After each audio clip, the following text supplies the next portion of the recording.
అందరికీ నమస్కారం అండి. నా పేరు నెటానేలా నౌకాన్లో, నేను వెల్లూరు మండల జెడ్పీటీసీ. ఈరోజు మా జిల్లా అధ్యక్షులు సరితారెడ్డి గారి అధ్యక్షతన మేము ప్రెస్ మీట్ పెట్టడం జరిగింది. ప్రెస్ మీట్ ఎందుకు అంటే మహిళల పట్ల ఎంత దారుణంగా వ్యాఖ్యలు చేస్తున్నారో ఆ వ్యాఖ్యల్ని తీవ్రంగా ఖండిస్తూ ప్రెస్ మీట్ పెట్టడం జరిగింది. ఈరోజు మాజీ మంత్రి, మాజీ ఎమ్మెల్యే గారైన ఆర్కే రోజా గారి మీద వ్యాఖ్యలు తీవ్రంగా ఖండిస్తున్నామని. ఎందుకు అని అంటే ఇప్పుడిప్పుడే మహిళలు అందరూ బయటికి రావడం జరుగుతుంది. రాజకీయాల్లో కానివ్వండి, అలాగే వివిధ వృత్తుల్లో మహిళలు ఇప్పుడే బయటకు వస్తున్నారు. అలాంటి పరిస్థితుల్లో ఇలాంటి వ్యాఖ్యలు చేయడం వల్ల ముందుకొచ్చే మహిళలు కూడా రాలేని పరిస్థితి. ఎందుకు అని అంటే మహిళలు ఏదైనా మాట అంటే వాళ్ళు చాలా ఇబ్బందులు గురవుతారు. ఆయన మరీ దారుణంగా మహిళల గురించి ఎంత నీచంగా మాట్లాడారు అంటే పాపం ఆవిడైతే ఎంత బాధపడతారు. మన ఇంట్లో కూడా మహిళలు ఉంటారు, వాళ్ళు కూడా మనం చూసుకోవాలి కదా. ఒక మాట మహిళల్ని అనే ముందు ఆలోచించుకొని మాట్లాడాలి. ఏదైనా రాజకీయ పరంగా ఏమైనా విభేదాలు ఉంటే రాజకీయ పరంగా ఎదుర్కోవాలి తప్ప ఇట్లా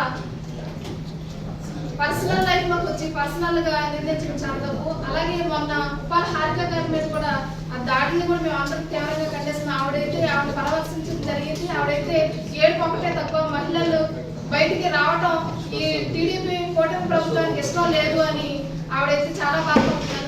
నిజంగా చాలా దారుణం అండి. ఈ రోజు మహిళలు ఎంత ఇబ్బంది పడుతున్నారు అని అంటే చాలా ఇబ్బందులు పడుతున్నారు. కొంతమంది మాట్లాడిన మాటలు ఇప్పుడు గుర్తు తెచ్చుకోవాలి. రాష్ట్ర హోంమంత్రి గారు మహిళలు మీద చేయాలన్నా, మహిళల గురించి మాట్లాడాలన్నా వణుకు పుట్టేలాగా మా ప్రభుత్వం పనిచేస్తుంది అని అన్నారు. ఇప్పుడు మహిళల మీద ఇన్ని ఘోరాలు, ఇన్ని అగత్యాలు జరుగుతుంటే ఆవిడ నోరు మెహపకుండా ఇంట్లో కూర్చోవడం జరుగుతుంది. అట్లాగే పవన్ కళ్యాణ్ గారు అయితే మహిళల గురించి మాట్లాడితే తాట తీస్తా అన్న ఆయన ఈరోజు ఏమీ మాట్లాడకుండా ఇదంతా కూడా చూస్తూ అలా ఉంటున్నారే తప్ప ఖండించడానికి ఏమాత్రం ప్రయత్నం చేయట్లేదు.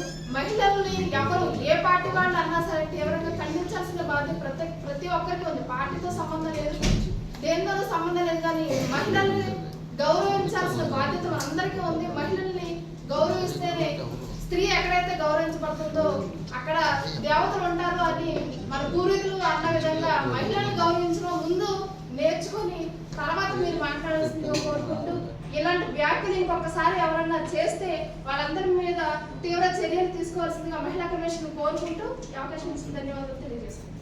చిన్న మాట చెప్పచ్చు.